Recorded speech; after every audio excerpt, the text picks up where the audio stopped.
کریم فرماتے ہیں اگر تم وہ جان لیتے نا جو میں جانتا ہوں، اگر تمہیں اس کا علم ہوتا نا جس کا مجھے علم ہے، تو فرمایا تم رویا کرتے، تمہاری کیفیات اور ہو جاتی۔ بعض اوقات کچھ لوگ غیر سنجیدگی کا مظاہرہ کرتے ہیں، ہنستے ہیں، شغل بناتے ہیں۔ بہت سارے کام ایسے ہیں، بہت سارے فیوز و برکات ایسے ہیں جو انہیں ملنے ہوتے ہیں، نہیں مل پاتے، تو وہ غیر سنجیدگی طبیعت کی، لہجے کی غیر سنجیدگی، ان سے وہ فیوز و برکات اٹھا لیتی۔ میں دوستوں سے کہتا ہوں، آپ کسی جگہ محفل میں جاتے ہیں، آپ کسی دینی اجتماع میں جاتے ہیں، لیکن رستے میں اگر آپ شغل کرتے ہوئے جا رہے ہیں، ہنستے ہوئے جا رہے ہیں، آپ نے کیا فائدہ حاصل کیا؟ آپ جہاں بھی جا رہے ہیں موبائل آپ کا آن ہے، موبائل دیکھ رہے ہیں، موبائل چلا رہے ہیں، موبائل ہی چل رہا ہے، تو آپ نے کیا سنجیدگی حاصل کی؟ پایا کیا؟ ہر کام صرف موبائل کے سٹیٹس کے لیے کیا؟ تم اگر وہ جان لیتے جو میں جانتا ہوں۔ اصحاب صفا کے پاس قرآن مجید کی کوئی آیت تلاوت کی گئی تو وہ رونے لگے، صحابہ رو پڑتے تھے، اللہ کے خوف سے، خشیت سے رو پڑتے تھے۔ کوئی آیت تلاوت کی گئی، اصحاب صفا رو پڑے، ان کو روتا دیکھ کر حضور بھی آئے اور اللہ کے رسول کی آنکھوں میں بھی آنسو۔ اور پھر اللہ کے حبیب علیہ السلام نے اس عمل کا اظہار فرمایا۔ حضور فرمانے لگے جو آنکھیں رب کے خوف سے آنسو بہاتی ہیں نا، ان کو اللہ پھر دوزخ پر حرام کر دیتا، پھر وہ جہنم میں نہیں جائے گا، وہ اللہ کے خوف سے چھلک پڑی، جذبات ابل کر باہر آ گئے۔ سعادت مند لوگ ہوتے ہیں، سعادت مند۔ نبی پاک علیہ السلام نے فرمایا، ترمذی میں موجود ہے، حضور فرماتے ہیں 3 باتیں خوش بختی کی علامت ہے۔ یا رسول اللہ صلی اللہ تعالی علیہ وسلم کون سی؟ ایک تو حضور نے فرمایا اللہ سے ڈرو، اور دوسرا فرمایا بلا وجہ اپنے گھر سے نہ نکلو، اور تیسرا فرمایا اپنے گناہوں پر رویا کرو۔ اگر تمہیں رونا آ جاتا ہے تو یہ سعادت مندی ہے تمہاری۔ مجھے کچھ دوست کہتے ہیں مجھے غصہ بڑا آتا ہے، تو میں کہتا ہوں مجھے بھی بڑا آتا ہے، بڑا آتا ہے، لیکن اپنے گناہوں پر آتا ہے، اپنی غلطیوں پر آتا ہے۔ مجھے زندگی میں جتنا غصہ آیا ہے اپنی کوتاہیوں پر آیا، جہاں جہاں مجھ سے سستیاں ہوئی ہیں مجھے ان پر غصہ آتا ہے۔ اور جب اپنے آپ پر غصے سے فارغ ہوں گے تو کسی اور پر بھی کر لیں گے۔ ابھی تو ڈھونڈتا پھرتا ہوں اے اقبال اپنے آپ ہی گویا مسافر، آپ ہی منزل ہوں میں۔ میرے عزیز، اگر انسان کو یہ سعادت مندی نصیب ہو جائے، وہ کبھی اپنے مالک کے خوف سے رو پڑے، کبھی اس کی محبت میں رو پڑے۔ مجھے بتائیں نا، بچہ جب رو ہی پڑتا ہے تو پھر اماں سارے کام چھوڑ کے متوجہ ہو جاتی ہے۔ لوگ کہتے ہیں وہ میرے پاس آیا تھا تو بس رو ہی پڑا تھا، تو پھر میں کیا کرتا؟ وہ رو ہی پڑا ہے تو معاملہ ختم ہو گیا۔ بچے کی شدید غلطی پر اسے ڈانٹا تھا پر وہ رو پڑا، نرم ہو گیا دل ماں کا، باپ کا، چچا کا، بڑوں کا، چونکہ وہ رو پڑا ہے۔ عزیز بھائی، جب تو بھی رب کی بارگاہ میں رو ہی پڑے گا نا، جب تو اس کی خشیت سے ٹوٹ ہی جائے گا، جب اس کے حضور آ کے عرض کرے گا نا مالک میں کہاں جاؤں تیری بارگاہ میں نہ ہوں، کہاں جاؤں؟ اعلیٰ حضرت بریلوی رحمۃ اللہ علیہ کے والد تھے، بڑے درد سے دعا کرتے تو لوگ ان سے دعائیں کرایا کرتے تھے، اور عجیب سے نا دعا کے اندر محو ہو جاتے تھے۔ اپنے لفظوں میں بات کروں تو بڑی کھب کے دعا کرتے سن۔ اے بعض بندے رٹیاں رٹائیاں دعاواں کرتے، بس وہ ٹھیک ہے، ہاتھ اٹھا دیے جو مولانا صاحب کہیں گے ہم بھی، وہ بڑے محو ہو کے دعا کرتے تھے۔ تو کسی نے ان سے کہا حضرت اتنی للہیت سے اور اتنی محویت سے اور اتنے ذوق سے دعا کیسے؟ فرمانے لگے میں نے اپنی بیوی سے طریقہ سیکھا۔ سیکھنے والے سبھی جگہ سے سیکھتے ہیں، اپنے بچوں سے بھی سیکھ لیتے ہیں، اور جن کا خیال ہونا ہمارے پاس کل عقل آ گئی ہے، وہ بیچارے عقل کو خیر بات کہہ دیتے ہیں۔ جن کو سارا ہی پتہ ہے انہیں کچھ پتہ نہیں۔ کہتے بیوی سے سیکھا ہے دعا مانگنے کا طریقہ۔ حضرت وہ کیسے؟ فرمانے لگے اسے کوئی کام تھا مجھ سے، کوئی گھر کا خرچہ تھا، اس نے بتایا خرچہ، میں نے اسے کہا ابھی میرے پاس پیسے نہیں ہیں، آتے ہیں تو دوں گا۔ 2-4 دنوں کے بعد پھر اس نے کہا، میں نے کہا تھا گھر کے خرچے کے لیے کچھ پیسے، تو فرماتے ہیں میں نے کہا ابھی میرے پاس نہیں ہے، آتا ہوں تو دیتا۔ عورتوں کی عادت ہوتی ہے بار بار یاد کرانا۔ کہتے ہیں اس نے پھر یاد کرایا، وہ میں نے گزارش کی تھی کچھ پیسے چاہیے، فرماتے ہیں مجھے غصہ آ گیا۔ میں نے کہا تم کیا روز ایک ہی بات کرتی ہے، تجھے کہا ہے نا ابھی پیسے نہیں ہیں، آتے ہیں تو دے دوں گا۔ ہر روز یاد کرانے کا کیا مطلب ہے؟ ایک ہی بات کا رٹا لگایا، پیسے چاہیے، پیسے ٹھیک ہے، خرچ ہے، آپ ٹھیک کہہ رہے، پر ابھی نہیں میرے پاس۔ کہتے میں نے ڈانٹ دیا۔ سعادت مند خاتون تھی، حوصلے سے ڈانٹ برداشت کی۔ تو کہنے لگی غلطی ہو گئی، مجھے نہیں بار بار کہنا چاہیے تھا، آپ تو ناراض ہی ہو گئے، لیکن ایک بات یہ کہنی تھی کہ آپ ہی میرے شوہر ہیں، میں آپ سے نہ کہوں تو پھر کس سے جا کے کہوں؟ آپ سے کہنا ہے نا، میرے آپ ہے نا میرے سر کے تاج، تو کس سے اور کہوں؟ میں اور کسی سے کہوں؟ شیخ فرماتے ہیں میرے ہاتھ میں کچھ چیز تھی، ہاتھ کانپا، وہ چیز گری، چھم چھم میرے آنسو ٹپکے، چھم چھم میں رو پڑا۔ تو خاتون کہنے لگی آپ کیوں روئے، کیا ہوا؟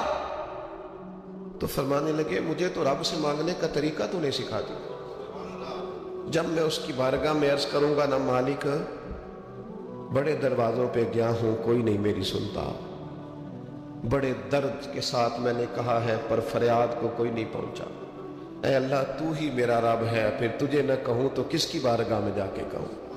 میں بیمار ہوں اور شفاؤں کے لیے ترس گیا، میں مقروض ہوں اور جان چھڑانے کے لیے ترس گیا، میں کمزور ہوں اور سعادت پانے کو ترس گیا، میں بے کیف ہوں اور سجدوں کی لذت کے لیے بے چین ہو گیا، میں بے کیف ہوں اور چاہتا ہوں میرا قرآن پاک کی تلاوت سے دل لگے، اور مالک جب توفیق تو دینے والا ہے تو پھر تجھ سے نہ کہوں تو میں کس سے جا کے کہوں؟ نبی پاک صلی اللہ تعالی علیہ وسلم نے فرمایا دو آنکھیں دوزخ میں نہیں جائیں گی۔ یا رسول اللہ صلی اللہ علیہ وسلم اتنا کرم، وہ دو آنکھیں کون سی ہیں؟ فرمایا ایک وہ جو اللہ کی راہ میں رات جاگتی رہی، کسی سرحد پر پہرا دیا، کوئی ڈیوٹی کی، کوئی خدمت کی، راہ خدا میں جو آنکھیں بیدار رہی راہ خدا میں، دوزخ میں نہیں جائیں گی۔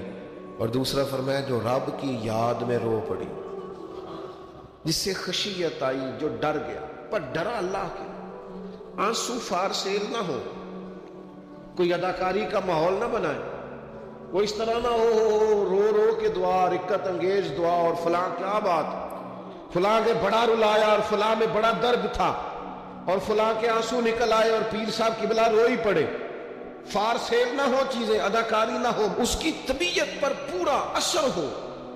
اور جب خشیت کے ساتھ وجود کانپتا ہے، وہ کسی نے کہا تھا کہ آنسو قربت کا سبب ہوتے ہیں، جب آپ کی روح کسی کی روح سے ملتی ہے تب آنسو نکلتے ہیں۔ جب تو اللہ سے پورا جڑ جاتا ہے نا، جب رسول کائنات کی بارگاہ سے تیری پوری توجہ لگ جاتی ہے، پھر آنسو بن کر دل تے پار پوے جس ویلے ادو پار بناون اکھیاں، تے بے درداں محبوباں دے سارے ناز اٹھاون اکھیاں۔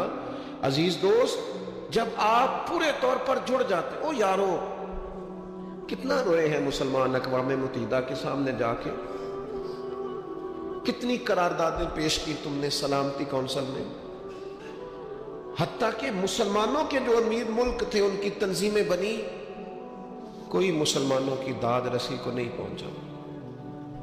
میری کو بہت لمبی عمر تو نہیں ہے، پر میں نے برما میں مسلمانوں کے کٹتے ہوئے حالات دیکھے، خبریں آئیں، ہم نے دیکھی کٹتے اور سسکتے مسلمان ہم نے دیکھے۔ ہم نے دیکھا لیبیا پہ حملہ ہوا اور ٹوٹ گیا سارا ملک۔ میں نے وہ منظر دیکھا جب غوث پاک کے بغداد میں بم گرے۔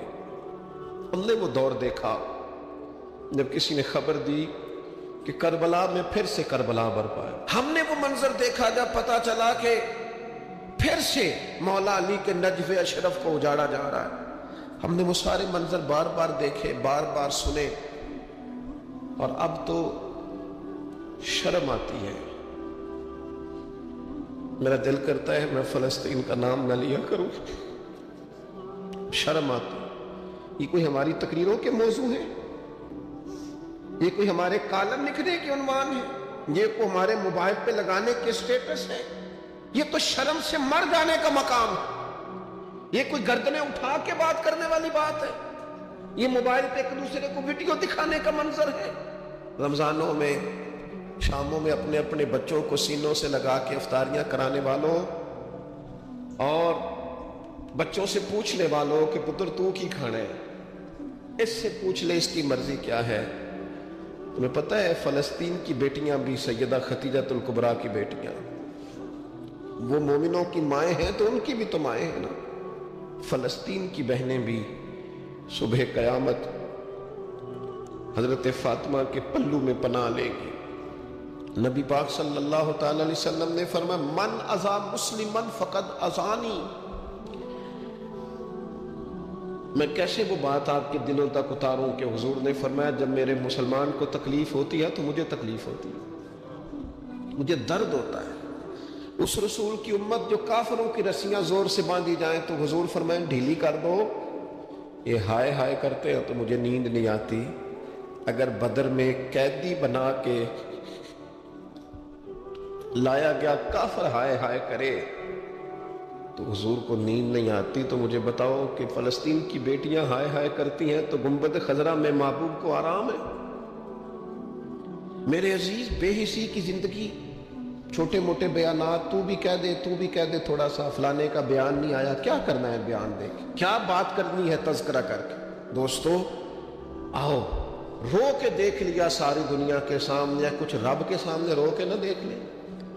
اب اسے کہے نا، اب حضور کی بارگاہ میں عرض کر کے نہ دیکھ لے کہ تجھ سے فریاد ہے اے گنبد خضرا والے، اب کعبے والوں کو ستاتے ہیں کلیسا والے، اور کی اگر تو نے دل مسلم کی دل جوئی نہیں، پھر ہمیں تانا دیں گے بت کے مسلم کا خدا کوئی نہیں۔ اب اللہ رسول کی بارگاہ کی طرف رجوع نہ کر لیں، اب چھوڑ نہ دے سیاستدانوں کے گلے، اب چھوڑ نہ دے دنیا اقوام متحدہ کی بات اور سلامتی کونسل کی بات، اب اپنے اللہ کی جانب رجوع نہ کریں۔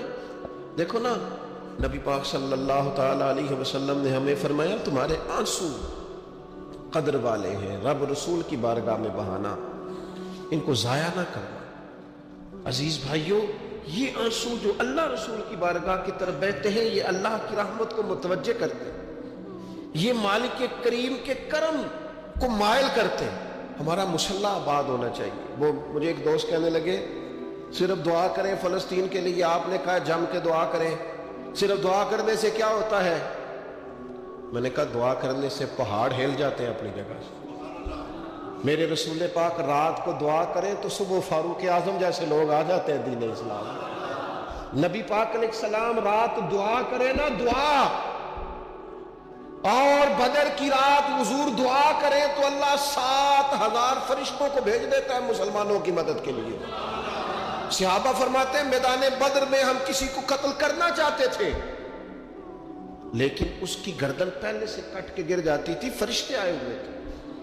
آج ہمارے ساتھ اللہ کی مدد ناراض ہو گئی ہے، ہم سے رب کی مدد ناراض ہے۔ ہماری مجموعی غلطیاں، قومی کوتاہیاں، بددیانتیاں، رشوت خوریاں، ہمارے جھوٹ، ہماری بد اخلاقیاں، مجموعی طور پر سوسائٹی کی مادہ پرستی، اخلاقی رویوں کی گراوٹ، لوٹنا، اپنا حصہ وصول کرنا، جگہ جگہ پہ کمیشن مقرر کرنے، ہر شخص کا ذات کے لیے سوچنا، اللہ کی مدد پھر روٹ جایا کرتی ہے، ناراض ہو جایا کرتی ہے۔ سب سے ضروری کام یہ ہے، سب سے ضروری کام کہ اللہ کی مدد شامل ہو۔ سب سے ایک صحابی تھے، ایک جگہ انہیں شہید کیا جا رہا تھا تو کافر چاہتے تھے کہ ہم ان کی لاش کو معاذ اللہ ثم معاذ اللہ بے حرمتی کریں۔ انہوں نے عرض کی مالک تو میرا مددگار ہے، اس بیابان جنگل میں میری مدد کرنا۔ شہد کی مکھیاں آ گئیں، ان کے پورے وجود کو چھپا لیا، کوئی چیز قریب آئی نہیں، اور لوگ کہتے ہیں مکھی اٹھ کے بیٹھے تو زخمی کر دیتی ہے، لیکن وہ اٹھ کے گئی تو وجود پہلے سے زیادہ تر و تازہ تھا۔ اللہ نے محفوظ کر لیا وجود ان لوگوں کا، اللہ نے حفاظت فرمائی، اللہ کی مدد شامل تھی، اللہ کی مدد۔ ایٹم بم تم نے بنا لیے، ہتھیار تم نے سجا لیے، دولتیں تم نے جمع کر لی، بڑے بڑے تم نے ادارے قائم کیے، اب ایک کوشش اور بھی کرو، رب رسول کی بارگاہ میں رو تاکہ تمہیں اللہ کی مدد بھی ملے، تمہارے اندر حوصلہ بھی پیدا ہو، تمہارے اندر شعور بھی بلند ہو، اپنی ذات سے اٹھ کر سوچنے کی تمہیں طاقت بھی میسر آئے۔ میرے عزیز، اگر اس کی بارگاہ میں رونا آ جائے نا، اس کی بارگاہ، اسے منانا آ جائے، تو پھر تو کیفیات ہی کچھ اور ہو جاتی ہے، کتنا کو روئیں بھلا؟ حضور فرماتے ہیں بہت لمبا تم نہ بھی نہ رونا، اگر مکھی کے یا مچھر کے پر کے برابر بھی تمہارے آنسو نکل گئے نا، میں اب اس سے زیادہ کیا آپ کی بارگاہ میں بات عرض کروں۔ حضور فرماتے ہیں ایک مکھی اور مچھر کے پر کے برابر بھی تیری آنکھ سے آنسو نکل آیا، شرط یہ ہے نکلے ریاکاری کے لیے نہیں، نکلے اللہ کی رضا کے لیے، اس کی خشیت میں نکلے۔ فرمایا اگر مکھی کے پر کے برابر بھی تو رو پڑا تو اللہ تعالیٰ تیرے لیے دوزخ سے آزادی لکھ دے گا۔ اور نبی پاک صلی اللہ تعالیٰ علیہ وسلم نے بیان فرمایا، حضور فرماتے جو اللہ کے خوف سے رو پڑے نا، جس طرح بھینس بکری گائے کے تھنوں سے نکلا ہوا دودھ دوبارہ تھنوں میں نہیں نہ جاتا، اسی طرح جو رب کی یاد میں رو پڑے وہ دوزخ میں نہیں جاتا۔ یہ مثال دیکھیں کیسے دی حضور نے سمجھانے کی۔ اگر کبھی رونا آئے اس کے لیے تنہائی کا انتخاب کریں، مجموع میں نہیں۔ ایک بندے کو حضرت عمر نے مجمع میں روتا دیکھا تو فرمایا یہ کام تو اکیلے میں کرتا، تیرے لیے برکت والا ہوتا۔ وہ حضرت شیخ سعدی رحمۃ اللہ تعالی علیہ آپ مہمان نواز بڑے تھے حضرت سعدی۔ کچھ لوگ نا بڑے مہمان سارا دن یہی سوچتے رہتے ہیں کسی کو کھلانا کیسے، ہاں جی دنیا آوے کھا کھا جاوے تے راضی ہووے بلا۔ تو حضرت سعدی مہمان نواز بڑے تھے تو قرضہ چڑھ گیا، قرضہ صرف مہمانوں کو کھانا کھلانے کا ہی تھا۔ تو ایک دن سارے ہی قرض کھا کے بیٹھ کے کہنے لگا بابا پیسے دیں گے تو جائیں گے، پیسے رکھ، سب جھگڑا کر رہے ہیں۔ تو حضرت سعدی کہتے ہیں وہ مطالبہ کر رہے ہیں پیسے دو اور مجھے ٹینشن ہے، ان کو کھلایا پلایا کچھ نہیں۔ تھوڑی دیر گزری تو ایک بچہ آ گیا کچھ بیچتا بیچتا، اس نے آ کے کہا نوجوان نے کہ جناب میں مجمع دیکھتے ہیں تو بعض لوگ بیچنے والے آ جاتے ہیں، اس نے وہ چیز بیچنے کے لیے سامنے کی تو کہنے لگا لینی ہے، تو حضرت فرمانے لگے میرے مہمانوں کو دے دو کھا لیں۔ انہوں نے دے دی، اب وہ کہنے لگا پیسے، تو حضرت بڑے پریشان ہوئے، کہنے لگے بیٹا آپ بھی بیٹھ جائیں، یہ بھی سارے پیسے لینے ہی آئے ہیں، ان کو ملیں گے آپ کو بھی مل جائیں گے۔ تو وہ نوجوان رو پڑا،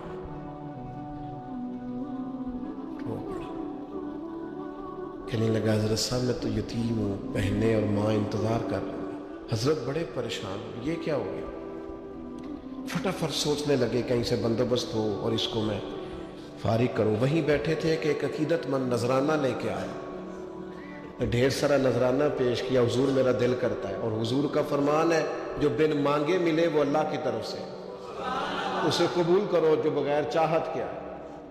تو اس نے نظر پیش کی تو وہ ڈھیر سارا نذرانہ تھا، حضرت نے جن کے پیسے دینے تھے سب کو دیے، اس کو بھی دیے، سب قرضے ادا کر کے بھی تھوڑے سے بچ گئے۔ تو ایک بندہ صاحب دل تھا، کہنے لگا حضرت ہم بڑے دنوں سے آ رہے تھے، پیسے نہیں مل رہے تھے، آج کیسے مل گئے؟ فرمانے لگے تم میں کوئی رونے والا کوئی نہیں تھا۔ وہ بڑا رو لیا ہے فیکٹری کے مالک کے سامنے، بڑا رو لیا امیروں کے سامنے، مالداروں کے سامنے، تگڑے رشتہ داروں کو مائل کرنے کی بڑی جد و جہد کر لی۔ کچھ وقت سحری میں اٹھ کے رب کے حضور نہ روئیں، کچھ وقت سحری میں سجدہ لمبا نہ کریں اس کی بارگاہ، کچھ دعائیں اس کے حضور نہ مانگیں۔ میں کہوں گا ماؤں سے پریشان ہے بیٹے، سحری میں دامن پھیلا دو رب کی بارگاہ۔ میں کہوں گا والد سے سفارشیں تم نے بڑی ڈھونڈ لی، جد و جہد بڑی کر لی، یاروں سے بڑا کہہ لیا کہ بیٹے کو باہر بھیجنا ہے، کوئی کاروبار ٹھیک کرنا ہے، اب کچھ دروازہ اللہ کی رحمت کا بھی تو کھٹکھٹاؤ نا۔ اور میرے نبی پاک علیہ السلام نے گارنٹی دی ہے، فرمایا ماں باپ اولاد کے لیے جو بھی مانگے اللہ اپنے فضل سے عطا فرماتا ہے۔ اللہ کی بارگاہ کی طرف رجوع کریں، زیادہ توجہ رب کی جانب، اتنا نہ دوڑیں بندوں کے پیچھے، اتنا نہ منائیں بندوں کو، اللہ کی طرف توجہ، اپنے رب کی بارگاہ میں رونا، اللہ رسول کے حضور حاضر ہونا ہے۔ آپ دیکھیے کس قدر جم کے صحابہ حضور کی محبت میں آنسو بہاتے۔ حضرت صوبان بن مالک آ کے روئی پڑے تھے نا، حضور نے خود جا کے پوچھا کیا ہوا، بتانا نہیں پڑا، بس آنسو چھلکے تو نبی کریم نے فرمایا صوبان کیا ہوا؟ عرض کی دل نہیں لگتا، یہاں تو پریشان ہوتا ہوں تو زیارت کر لیتا ہوں تو جنت میں کیسے دل لگے گا؟ بس وہ روئے تھے نا، حضرت جبریل آ گئے، کہا محبوب رب فرماتا ہے جو اللہ رسول کی اطاعت کریں گے جنت میں بھی اللہ پڑوس عطا کر دے گا۔ رو پڑے تو جنت تک بات چلی گئی۔